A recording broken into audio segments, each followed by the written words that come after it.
Class 8 का जो है आज हम चैप्टर यूनिट 3 का चैप्टर नंबर 12 लेंगे, एक्सपोनेंट्स एंड पावर्स। ये आपने क्लास 7 में इसके कुछ थोड़े बहुत बेसिक्स जो हैं आपने पहले ऑलरेडी पढ़े हैं, तो मैं आपको थोड़ा सा रिवाइज कराना चाहूँगा। पहले हम आज इंट्रोडक्शंस का जो है इंट्रोडक्शन वाला पार्ट हम करेंगे, तो इसी इंट्रोडक्शन पे बेस होंगे आगे वाले क्वेश्चन।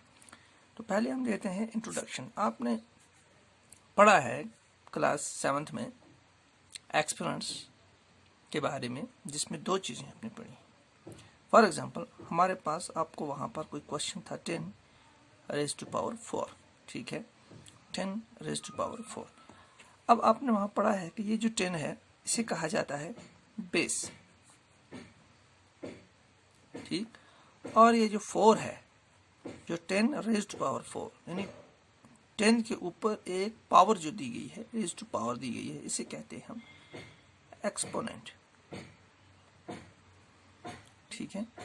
मतलब ये हो गया कि 10 जो बेस है, जो भी हमारे पास कोई फैक्टर है या कोई भी हमारे पास डिजिट है उसे कहते हैं हम बेस, और उसके ऊपर जो पावर दी गई है उसे कहते हैं हम एक्सपोनेंट। अब एक्सपोनेंट एंड पावर्स का मतलब क्या होता है, मैं आपको थोड़ा पावर बता देता हूँ। पावर यानी वो रकम, वो डिजिट या ऐसी एक्सप्रेशन जिसमें किसी भी फैक्टर को बार बार मल्टीप्लाई करने के बारे में कहा गया हो, या बार बार मल्टीप्लाई वाला जो आपके पास एक डिजिट, एक रकम दी गई हो, एक आपके पास एक रकम दी गई हो जिसमें किसी भी फैक्टर को, किसी भी डिजिट को बार बार मल्टीप्लाई करने के बारे में कहा गया हो, उसे कहते हैं हम पावर। और एक्सपोनेंट कहते हैं जितनी बार उस डिजिट को हम मल्टीप्लाई करेंगे उसे कहते हैं एक्सपोनेंट, ठीक है। पूरी जो हमारे, तो मैं आपको समझा देता हूँ, ये बेस और एक्सपोनेंट दोनों को मिला करके, इसको मिला करके हम कहेंगे पावर। इस पूरे को 10 रेज़ टू पावर 4, इस पूरी जो हमारे पास एक हमारे पास प्रॉब्लम दी हुई है, इस प्रॉब्लम को कहेंगे हम पावर। और इस प्रॉब्लम के दो पार्ट्स हैं, एक हो गया बेस यानी वो डिजिट जिसको हम मल्टीप्लाई बार बार करना है, वो हो गया बेस, और जितनी बार ही हम बार बार मल्टीप्लाई कर रहे हैं उसको, एक बार, दो बार, तीन बार, चार बार, 8 बार, उसे कहते हैं हम एक्सपोनेंट। तो एक्सपोनेंट और बेस मिलकर बनाते हैं पावर, ये आपने पढ़ा है। अब यहाँ पर बिल्कुल इसी बेस, इसी क्वेश्चन ऐसी ही बेस्ड है, लेकिन यहाँ पर आपको, वहाँ पर क्या था कि आपको नेगेटिव जो फैक्टर्स या पावर्स या एक्सपोनेंट्स नहीं थे, तो यहाँ आपको कुछ नेगेटिव चीज़ें यानी कुछ डिजिट्स नेगेटिव दिए, तो आपको उनको पॉजिटिव करके आंसर निकालना पड़ेगा। फॉर एग्जांपल मैं आपको एक बता देता हूँ। अगर हमारे पास यहाँ पर ये है 10 रेज़ टू पावर, वहाँ पर आपको 4 होगा, यहाँ पर आपको -4 है, ठीक है। तो 10 रेज़ टू पावर -4 है आपके पास।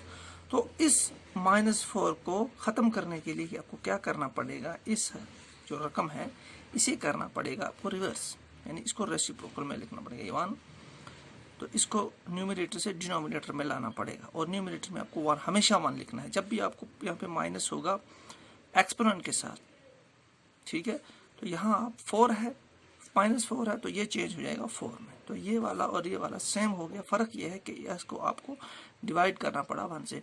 अब एक चीज़ आपको ध्यान रखने वाली है कि जब भी आपको 1 डिवाइड बाई ये आप करेंगे, तब आपका जो बेस होगा, बेस के साथ कोई भी निशानी हो, कोई भी आपके पास इंटीजर हो, पॉजिटिव हो या नेगेटिव हो, वो वैसा ही रहेगा। नेगेटिव है तो नेगेटिव ही रहेगा, पॉजिटिव है तो पॉजिटिव ही रहेगा। आपको सिर्फ ये जो एक्सपोनेंट है इसको चेंज करने के लिए ये करना पड़ता है। मतलब आप 1 डिवाइड बाय जब करेंगे तो इसके साथ, पावर के साथ जो भी आपके साथ पॉजिटिव या होगा तो पॉजिटिव होगा, तो उसको करने की जरूरत नहीं है। जब आप नेगेटिव है, इसको पॉजिटिव करने के लिए हमें ये करना पड़ता है, और इसके साथ कोई भी आपके साथ पॉजिटिव हो नेगेटिव हो, कोई फर्क नहीं पड़ेगा। तो ये, अब चलते हैं कि लॉ की तरफ।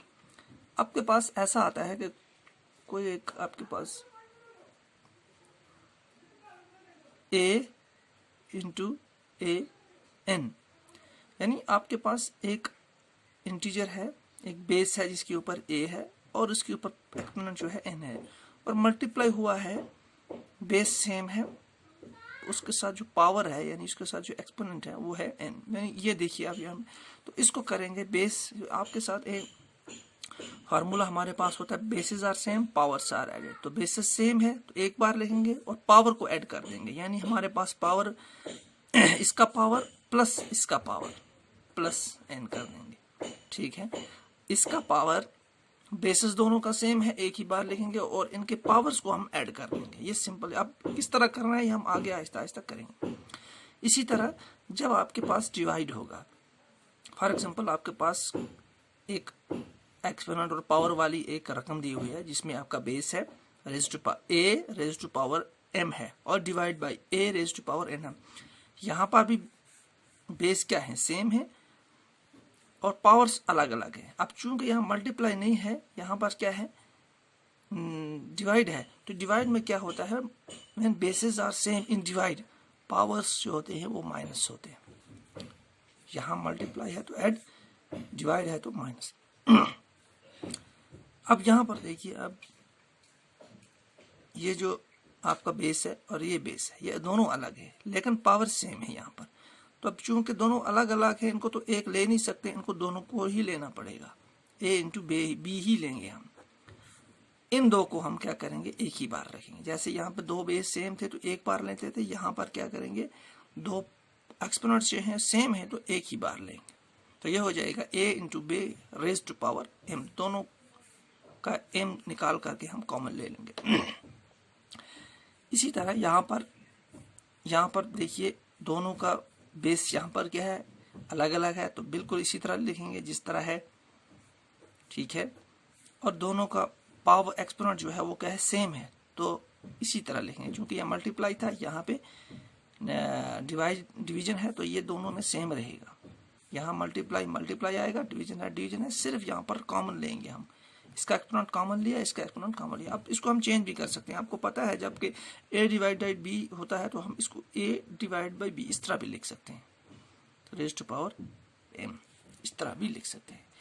ये क्या है आपके पास, a m इन, इसको कहते हैं a raise to power m whole raise to power n, यानी पावर के ऊपर पावर। ये भी पावर है इसकी, और फिर पूरे इस पावर के ऊपर एक और पावर है। तो इसको हम किस तरह लिखेंगे, a बेस और दो जो पावर्स हैं इनको मल्टीप्लाई कर देंगे, m इंटू n। तो आपको क्या करना है, ये जो 5 फार्मूले मैंने आपको बताए हैं या आपको अपने दिमाग में रखने हैं, याद रखने हैं। आपके आगे वाले आने क्वेश्चन जो हैं इन्हीं पे बेस्ड हैं। इसी 4-5 जो हैं थे फार्मूले लॉज हैं, इन्हीं पे बेस्ड है। अब एक मेन पॉइंट है आपको, वो मैं आपको बता देता हूँ। मैं आपको बता देता हूँ। फॉर एग्जांपल हमारे पास मैं आपको इसकी एग्जांपल बता देता हूँ। फॉर एग्जांपल हमारे पास है 2 raise to power 3 into 2 raise to power -2। अब आप यहाँ पे एक चीज़ देखिएगा, क्योंकि मैंने आपको बताया है जब माइनस होगा तो इसको 1/2 करेंगे तो ये -2 हट जाएगा। लेकिन चूंकि अब ये किस फार्मूले पे फिट हो रहा है, इस पे a2 raise to power 3 into 2 raise to power -2, तो यानी बेसिस दोनों के क्या है, सेम है। यहाँ पर क्या है, मल्टीप्लाई, तो यहाँ पे देखिए बेसिस सेम है, मल्टीप्लाई, ये वाला फार्मूला लगाएंगे। तो ये लिखेंगे बेसिस सेम, पावर को पहले हम ऐड करेंगे, पावर्स का 3 प्लस, तो ये हो जाएगा minus plus -2 3 to 1 is equal to 2 को कितनी बार मल्टीप्लाई, एक ही बार, तो ये हो जाएगा इसका आंसर। तो इस तरीके से आपके क्वेश्चन आगे आने वाले होंगे, वो हम करेंगे।